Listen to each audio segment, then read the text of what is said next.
नमस्कार, मी doctor Archana Kote. Welcome you to lecture series on sociology.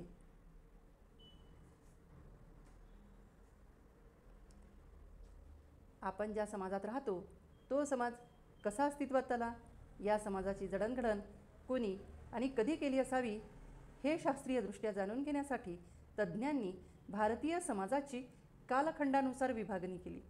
उदाहरणार्थ, प्राचीन कालखंडातील भारतीय समाज, मध्ययुगीन भारतीय समाज, वसाहतकालीन भारतीय समाज, स्वातंत्र्यपूर्व व स्वातंत्र्योत्तर कालखंडातील भारतीय समाज. आज आपण भारतीय समाजाच्या प्राचीन कालखंडातील हडप्पा संस्कृतीचा परिचय करून घेऊ.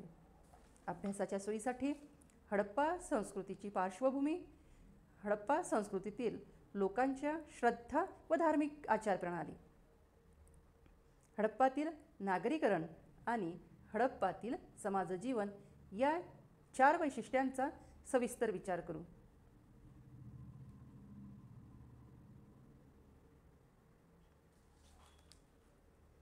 सर्वप्रथम हडप्पा संस्कृतीची पार्श्वभूमी. ऋग्वेद कालखंड म्हणजे इसवी सनापूर्वी 1500 हा कालखंड भारतीय समाजाचा प्रारंभ काळ समजला जात होता, कारण या दरम्यान आर्यांच्या टोळ्या भारतात येऊन स्थायिक झाल्या. विखुरलेल्या लोकांना आर्यांनीच सर्वप्रथम सुसंघटित केले आणि त्यानंतरच भारतीय समाजजीवनाची सुरुवात झाली. म्हणजे आर्यांच्या आगमनापूर्वी भारतातील लोक भटक्या अवस्थेत जीवन जगत होते. हा दृष्टिकोन जगाच्या इतिहासात 19व्या शतकापर्यंत प्रचलित होता. ब्रिटिश शासन व्यवस्थेत रेल्वे रूळ टाकताना कराव्या लागणाऱ्या खोदकामात काही वस्तू आणि काही वास्तूंचे अवशेष मिळाले. यानंतर 1921 आणि 1922 साली केल्या गेलेल्या उत्खननात हडप्पा व मोहनजोदाडो या 2 शहरांचा शोध लागला. भौगोलिकदृष्ट्या उत्खननातील हा भाग सिंधू नदीच्या खोऱ्यातील होता, त्यामुळे या शहरी संस्कृतीला सिंधू संस्कृती असं म्हटलं जाऊ लागलं. हडप्पा संस्कृतीच्या शोधामुळे भारतीय समाजाचा इतिहास इसवी सनापूर्वी किमान 3000 ते 3500 वर्ष जातो.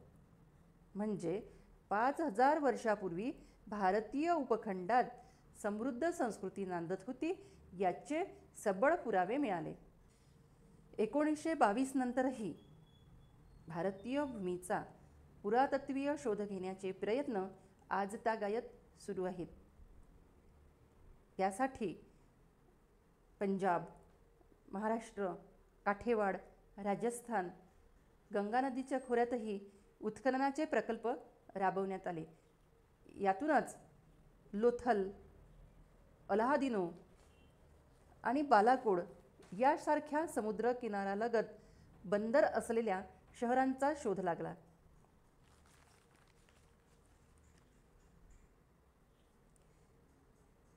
जगप्रसिद्ध प्राचीन म्हणून ओळखल्या जाणाऱ्या ग्रीक, रोमन, बॅबिलोनियन यासारख्या संस्कृतीशी इत्यादी संस्कृतीशी सिंधू संस्कृती समतुल्य आहे हे सप्रमाण सिद्ध झालेले आहे.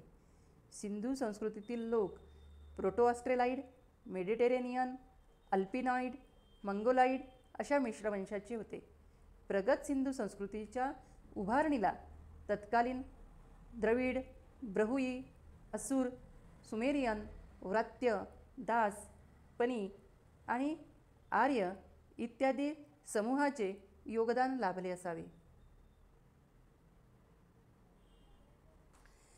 यानंतर हडप्पा काळातील धार्मिक श्रद्धा व आचारप्रणाली पाहू.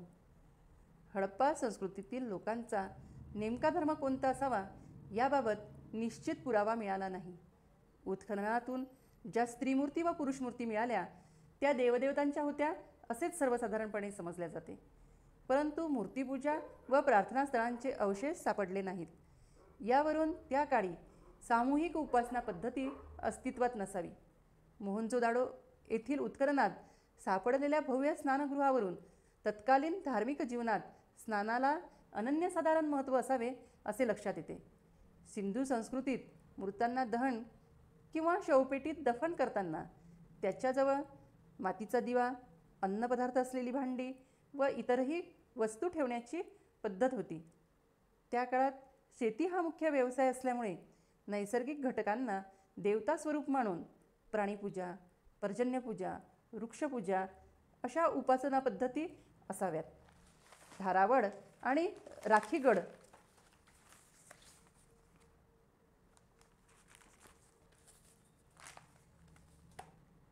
कालिबंगन व राखीगड या ठिकाणी अग्निकुंड व काही पशूंच्या हाडांचे अवशेष मिळाले. हा अग्निपूजेचा पुरावा मानला जातो. परंतु ह्या पूजा पद्धती विशिष्ट धर्माच्या नावाने ओळखल्या जात नाहीत किंवा कोणत्याच धर्मग्रंथात याविषयीचा उल्लेख आढळत नाही. हडप्पाकालीन नागरीकरणाविषयी जाणून घेऊ.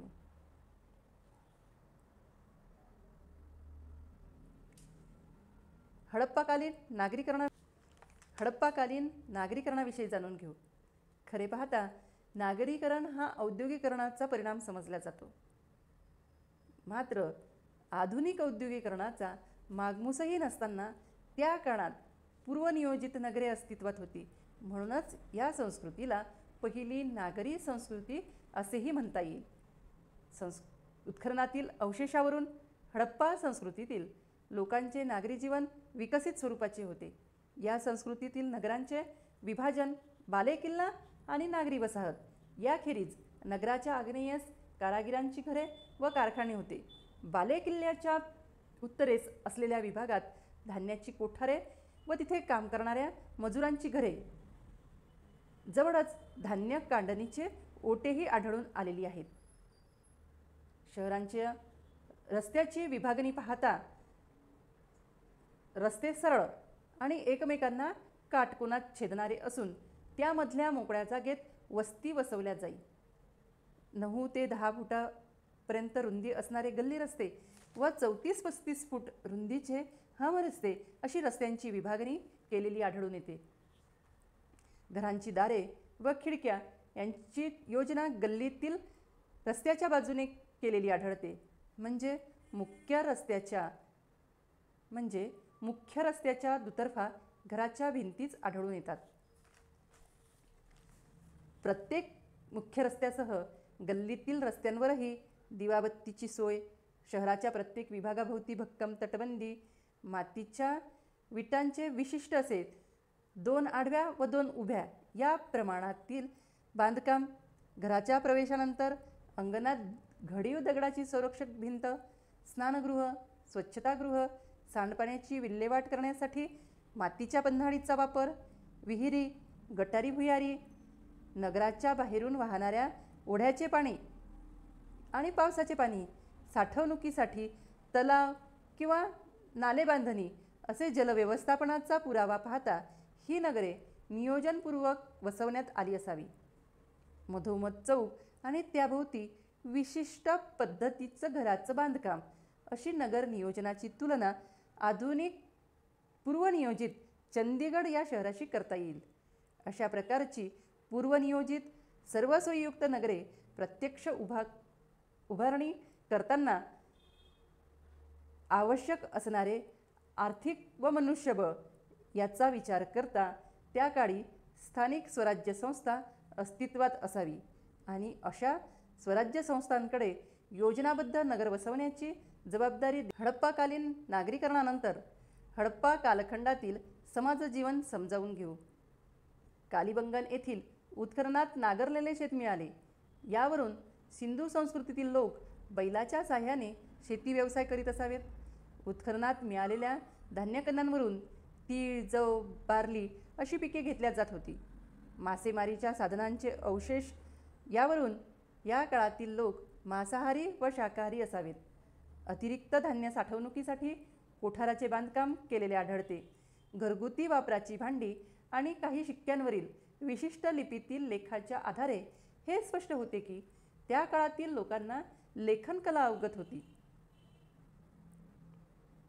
मोहनजोदाडो येथील महास्नानगर हे त्या काळातील संस्कृतीच्या सामुदायिक जीवनाचे निदर्शक आहे.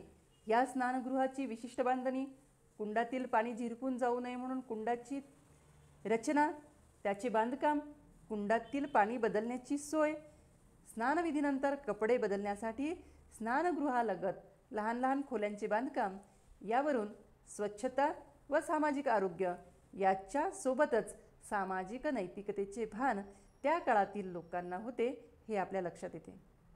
पुरातत्वीय उत्खननात लाल मातीच्या भांड्यांवर काळ्या रंगाच्या चित्ररेखाटनात स्त्री पुरुषांच्या केशरचनेचे निरनिराळ्या कलाकुसरयुक्त पोशाख आणि दागदागिने याबाबतही विविधता आढळते. सोने, चांदी, रत्ने, शिंपले, कवड्या व बिया यापासून तयार केलेली अनेक पदरी माळा, बाजूबंद, कमरपट्टा, अंगठा असे नाना अलंकार वापरण्याची पद्धत त्या काळी असावी. हाती आलेल्या पुराव्यांमध्ये सौंदर्य प्रसाधन पेटी व त्यात असणारे कंगवे, केसांच्या पिना, आकडे, ओठ रंगवण्याच्या कांड्या, काजळ इत्यादी सौंदर्य प्रसाधनांवरून सिंधुकालीन मानव हा सौंदर्य रसिक असून सौंदर्यवृद्धीसाठी वापराव्या लागणाऱ्या प्रसाधनांच्या निर्मितीचे व उपयोगाचे ज्ञान त्यांना अवगत असणार हे सिद्ध होते. उत्खननातील पात्रांवर स्त्री पुरुषाच्या नृत्याविष्काराचे चित्र, सोंगट्यांचा खेळ, मातीचा खुळखुळा, बैलगाडी, बैल, हत्ती, गेंडा अशा बऱ्याच प्राण्यांच्या छोट्या छोट्या आकारातील मातीच्या प्रतिकृती पाहता लहान मुलांच्या खेळण्यासाठी असाव्यात. यावरून खेळ, संगीत आणि नृत्य ही त्या काळातील मनोरंजनाची माध्यमे असावीत. मौल्यवान व दुर्मिळ वस्तू, दागदागिने, भांडी यासोबतच कपड्याचाही व्यापार परदेशात होत असावा, कारण सिंधू संस्कृतीतील शिक्के व कापडाचे धागे थेट सुमेरियन व अक्कड या संस्कृती अवशेषाशी साम्य दर्शवितात. पुरावा म्हणून मिळालेल्या काही मुद्रिकांवर जहाजाची प्रतिमा कोरलेली मिळाली. यावरून हा परदेशी व्यापार जलमार्गाने होत असावा हे सिद्ध होते. याशिवाय वेगवेगळ्या देशातील व्यापाऱ्यांच्या शरीराचे अस्थि अवशेष उत्खननात नाण्यांचे अवशेष न सापडल्यामुळे त्या काळात सर्व व्यवहार हा वस्तुविनिमय पद्धतीने पार पाडला जात असावा. सिंधू संस्कृतीमध्ये भांडी तयार करणे, त्यावर नक्षीकाम करणे, कापड विणणे, त्यात कलाकसूर भरणे, दागिने बनवणे, सौंदर्य प्रसाधन वस्तू तयार करणे, मासेमारी व त्याची साधने बनवणे, जहाज बांधणी करणे यासारखे पुष्कळ व्यवसाय होते. त्या काळातील सामाजिक संरचनेचा विचार करता प्रशासक, व्यापारी, व्यावसायिक अशी समाजाची वर्गवार रचना होती. मात्र समाजाच्या या विभागणीत उच्च नीचतेची उतरंड नव्हती असे तज्ज्ञांचे मत आहे.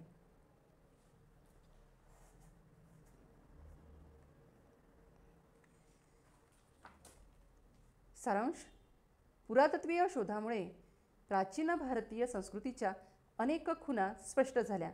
त्यामुळे भारतीय समाजाच्या सांस्कृतिक इतिहासाची मांडणी बदलली हे आपण हडप्पा संस्कृतीची पार्श्वभूमी या वैशिष्ट्यातून शिकलो. हडप्पाकालीन लोकांच्या ऐहिक जीवनातील श्रद्धा, आचार आणि मृत्यूनंतरचे विधी याचा अभ्यास हडप्पाकालीन धार्मिक श्रद्धा व आचार प्रणाली यातून स्पष्ट झाला. हडप्पाकालीन नागरीकरणातून त्या काळातील वास्तुशास्त्र, नगरनियोजन, जलव्यवस्थापन याचा पूर्वनियोजित व व्यवस्थित अंमलबजावणी हे वैशिष्ट्य स्पष्ट झाले. हडप्पा काळातील समाज जीवनातून त्या काळातील लोकांचे व्यवसाय, मुख्य पिके, आहार पद्धती, मनोरंजनाची साधने, लेखनकला, व्यापार, तांत्रिक ज्ञान याची माहिती मिळाली. या सर्वांचा विचार करता हडप्पाकालीन मानवाच्या सामुदायिक जीवनाचे चित्र स्पष्ट होते. 5000 वर्षापूर्वीच भारतात सुसंस्कृत समाज जीवनाला सुरुवात झाली होती याची खात्री पटते.